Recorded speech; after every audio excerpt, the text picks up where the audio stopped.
le même mécanisme chez les humains. Cette fois-ci, imaginez que vous êtes en balade autour du parc de Masai Mara et que tout d'un coup, un lion surgit de la brousse et s'avance vers vous. Qu'est-ce que vous faites? Vous n'allez pas commencer à vous demander qu'est-ce que je fais?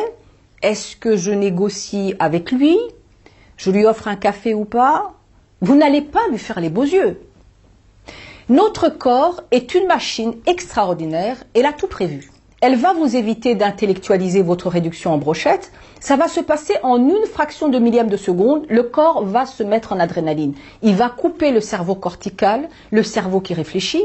C'est la partie du cerveau qui est le siège du raisonnement, de la logique et du langage. Cette partie, il faut la couper, il faut la fermer pour ne pas perdre du temps à réfléchir.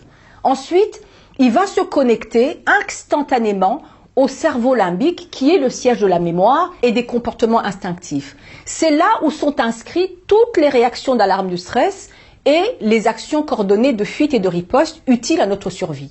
De là est donné l'ordre de fuir et il nous faut les super pouvoirs. Exactement comme ce qui se passe chez la gazelle, les mêmes réactions s'enchaînent chez l'homme. La respiration, les battements du cœur et la pression artérielle augmentent. L'adrénaline va envoyer une force surnaturelle dans les bras et dans les jambes pour nous permettre de courir ou, si nécessaire, de monter à l'arbre. Toutes les fonctions qui ne sont pas nécessaires à cette fuite sont coupées. Vous n'allez pas digérer en train de fuir, ni vous battre contre les petites bactéries ou autres virus.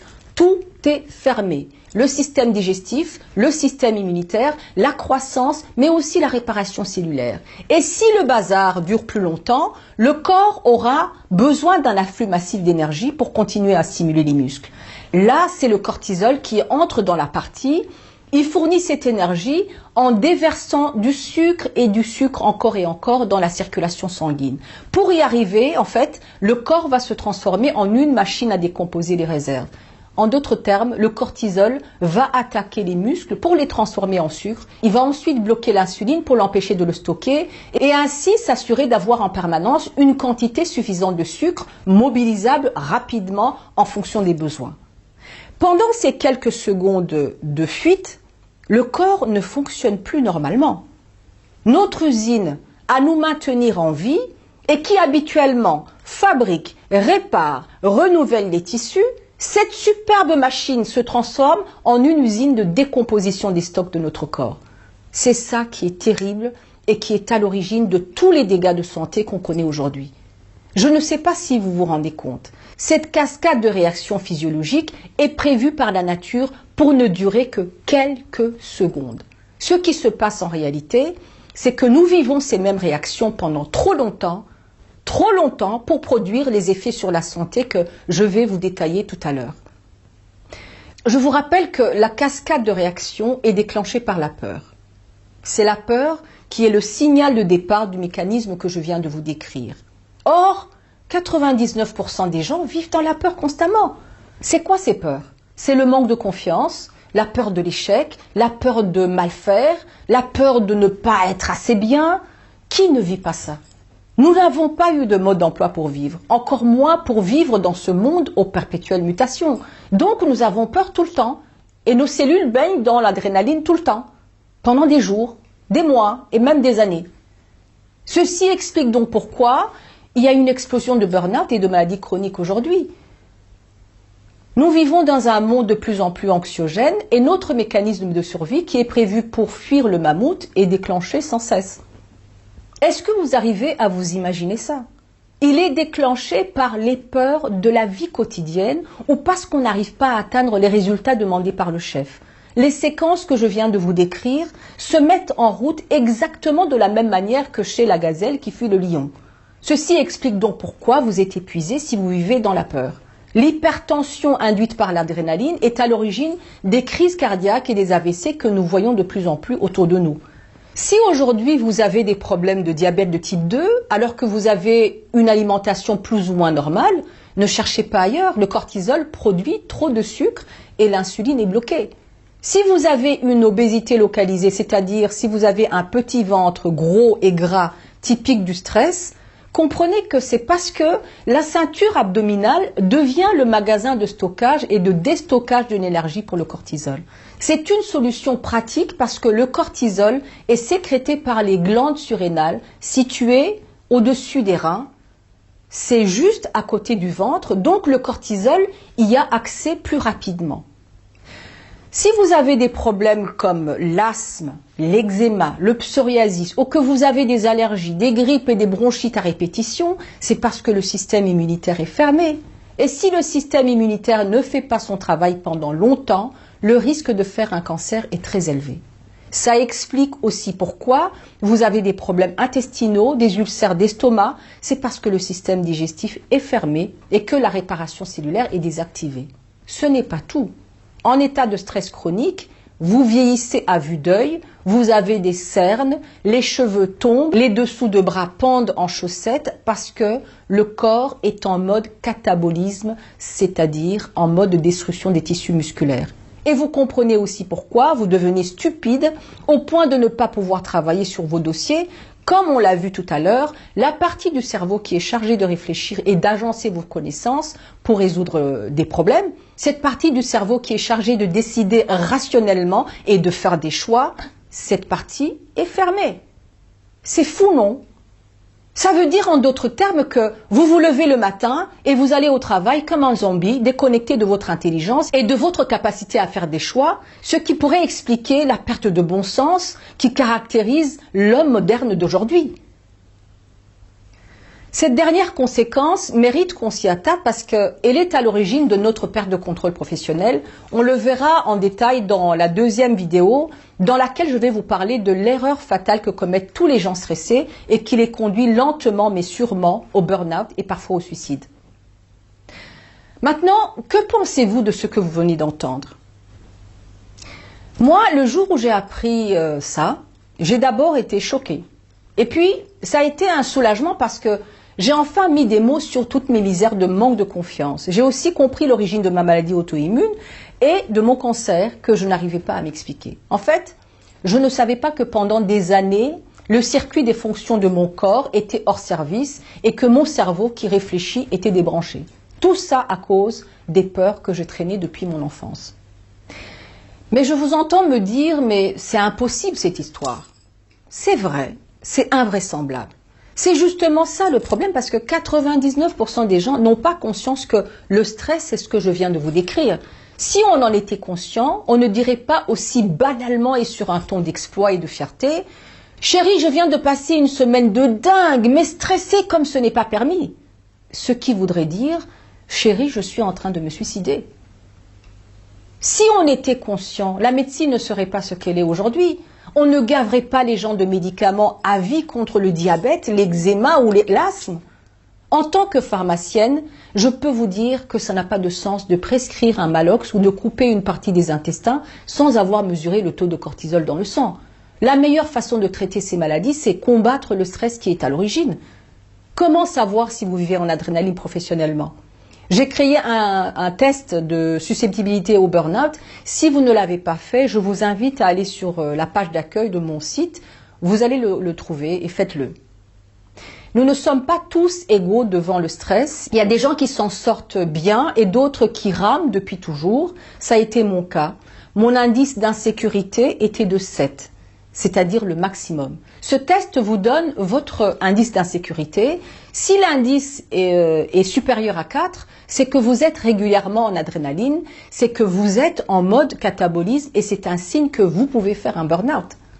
Nous vivons presque tous dans des états de peur inconscients, surtout dans l'environnement du travail, donc nous vivons en adrénaline en permanence. Les professionnels de la santé devraient en tenir compte dans chaque consultation. De tous les médecins que j'ai eu à consulter, je ne connais qu'un seul qui demande systématiquement un dosage de cortisol avant toute prescription médicale. C'est lui d'ailleurs qui m'avait mis en garde sur la probabilité que je fasse un cancer si je ne change rien à mon état de stress. Je ne savais pas comment faire à l'époque et donc j'ai eu un cancer. Aujourd'hui, je sais exactement ce qui s'est produit dans le corps et je sais ce qu'il faut faire pour stopper et réparer les dégâts sans passer par le médicament. Voilà à quoi j'ai dédié 5 ans de ma vie. Ça a été des recherches nuit et jour pour tout démonter et remonter pièce par pièce, les causes, les conséquences, la réparation et la reprise de confiance. C'est tout ça mon travail sur le stress et le burn-out. Le but de ma démarche, c'est de vous permettre de comprendre ce qui se passe dans votre corps. Pourquoi? Parce que comprendre, c'est le premier pas vers l'indépendance et la responsabilité personnelle. Un burn-out ne tombe pas du ciel. Nous le construisons tout doucement pendant longtemps. Un cancer, ce n'est pas la faute d'il n'y a pas de chance. Nous le confectionnons année après année. Un arrêt cardiaque n'arrive pas subitement. Nous avons encrassé nos artères seconde par seconde, minute par minute, jour par jour, année après année. Et l'AVC arrive parce que ça fait longtemps qu'on est dans le rouge. Une fois qu'on a compris, la deuxième étape consiste à tout faire pour reprendre le contrôle de cette machine. Comment? En désactivant toutes les bombes à adrénaline que nous dégoupillons pour un oui ou pour un non. Ça a été 5 ans de ma vie que j'ai consacré à la recherche d'astuces pour stopper l'adrénaline. C'était long, mais c'était passionnant. Ce que j'ai découvert est tout simplement incroyable. Comment est-ce que pendant toutes mes études médicales, je suis passée à côté de ces informations? C'est incroyable. Ça devrait être la base que tout médecin, tout pharmacien doit maîtriser avant toute chose. Alors, peu importe le nombre d'années que vous avez passé à le détruire, votre corps se régénère si vous lui en donnez les moyens. Vous quittez le mode catabolisme et vous optez pour l'anabolisme et tout revient en ordre. Dès que vous arrêtez de stresser, votre corps se remet instinctivement à refonctionner comme il faut. Comprendre ça, ça a été une révélation divine. Quand on m'a annoncé que j'avais un cancer, heureusement que je maîtrisais tout ce qui était en rapport avec le stress. Je me suis surprise à l'annonce du diagnostic à dire c'est génial. Je ne vous dis pas la gueule du radiologue. Pour moi, en fait, j'allais enfin me prouver à moi-même que ce que j'enseignais n'était pas de la théorie. J'ai refusé l'ablation du sein, la chimiothérapie et la radiothérapie. Les médecins me prédisaient une invasion des cellules cancéreuses fulgurante et une mort certaine en quelques mois. Oui, c'est une maladie grave à ne pas prendre à la légère parce que ça peut être fatal. Mais c'est fatal uniquement si vous ne changez rien à votre vie. Le stress est au moins à 70% à l'origine des cancers. Mais on veut nous faire croire que ça tombe du ciel et qu'on ne peut rien y changer. J'ai refusé le protocole classique de chimio et de radiothérapie parce que ce sont de véritables poisons pour notre corps. Et ce protocole ne s'attaque pas à la cause de la maladie. C'est pour ça qu'il y a beaucoup de récidives qui sont plus violents et plus mortels. Regardez-moi, je suis toujours vivante et en meilleure forme qu'avant. Pourquoi? Parce que je ne stresse plus pour un oui ou pour un non. Quand ça m'arrive d'être au contrarié, je sais que ça peut être grave, alors j'utilise tous les outils que je connais pour stopper l'adrénaline. C'est un choix que j'ai fait. Je suis condamnée à vivre sereinement pour ne pas mourir de cancer. Et franchement, je préfère ça aux effets secondaires de la chimio. Et si je devais suivre un quelconque protocole, il est de ma responsabilité de comprendre comment j'ai créé ce cancer et ensuite nettoyer mon corps avant toute chose pour lui donner toutes les chances de supporter n'importe quel autre traitement. Un corps affaibli par le stress ne peut pas supporter le protocole comme il est proposé. Et ce qu'on appelle des rémissions, ce ne sont que des bombes à retardement qui explosent quelques années plus tard avec une violence multipliée par 100. Mais ça, c'est un autre sujet. Je n'ai pas encore suffisamment de recul et de preuves scientifiques pour en faire un sujet grand public. C'est une affaire à suivre. Revenons au stress et au burn-out. Comment un mécanisme qui est censé nous protéger est devenu une arme d'autodestruction massive? Comment? Une gazelle ne comprendrait pas qu'on soit capable de produire ces hormones qui lui permettent de survivre juste parce qu'on est bloqué dans un embouteillage ou parce que le patron nous a regardé de travers ou parce qu'on n'arrive pas à prendre la parole en public. Elle ne pourrait pas comprendre qu'on puisse fabriquer un cancer, un diabète ou un AVC à cause du travail. Avouez que ça n'a pas de sens. Ce mécanisme de survie est devenu mortel uniquement chez les animaux intelligents. Chez la gazelle, le mécanisme s'enclenche pour fuir un prédateur et quand le danger s'écarte, la production d'hormones stoppe pour revenir à la normale. Mais chez les humains et nos ancêtres les primates, ça ne se passe pas comme ça. Voici pourquoi. En observant les babouins dans le parc de Masai Mara, le neurobiologiste américain s'est rendu compte que ce qui stressait les babouins, ce n'était pas la crainte des prédateurs, parce que le groupe qui suivait était dans une réserve protégée. Les babouins avaient 3 heures dans la journée pour aller à la recherche de la nourriture et tout le reste du temps, c'est-à-dire 9 heures, c'est du temps libre qu'ils avaient, qu'ils utilisaient pour se créer des misères. Ils se stressaient entre eux par des jeux de pouvoir inventés par leur propre espèce pour se rendre la vie difficile. Le chercheur avouera d'ailleurs qu'il avait fini par les détester à cause de leur comportement. C'est d'après lui le parfait modèle pour les maladies liées au stress de notre civilisation moderne.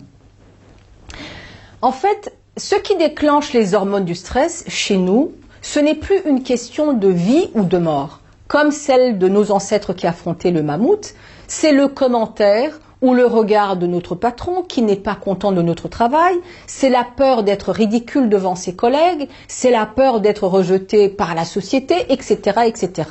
Ce phénomène de stress induit par des comportements sociaux et psychologiques existe chez les singes et chez les humains parce qu'ils sont dotés d'intelligence qui leur permet de fabriquer des règles et des jeux de pouvoir mortels pour leur espèce. Et ce que le neurobiologiste va découvrir par la suite est encore plus intéressant. Qui est stressé dans le groupe des babouins? Pas tous. Les mâles CEO, comme ils les appellent, ou mâles dominants, avaient très peu d'hormones de stress dans le sang, alors que les petits babouins, c'est-à-dire les subordonnés, avaient des taux très élevés. Il a donc découvert que le stress, chez les babouins, est une affaire de hiérarchie. Les mâles dominants menaient la vie dure aux petits babouins en les harcelant, en les battant ou en les terrorisant. C'est pour ça que les babouins subordonnés avaient plus d'hormones de stress et avaient une santé détériorée. Ils avaient l'hypertension, le système immunitaire qui ne marche pas, le système de reproduction bloqué. Et chose intéressante, la chimie du cerveau ressemblait à celle des gens déprimés. Mais qu'en est-il chez les humains? Est-ce que le lien entre le stress et hiérarchie peut servir de modèle? Une étude intéressante appelée The Whitehall Study a été menée sur 28 000 fonctionnaires britanniques sur plus de 20 ans. L'étude s'est faite sur une population ayant un travail stable et ne travaillant pas en usine.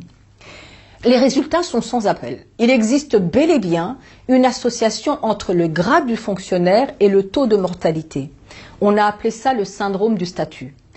Le taux de mortalité dans les rangs inférieurs était dû à l'obésité, l'hypertension, les maladies cardiovasculaires, le manque de sommeil, exactement ce qui se passe dans l'étude avec les babouins.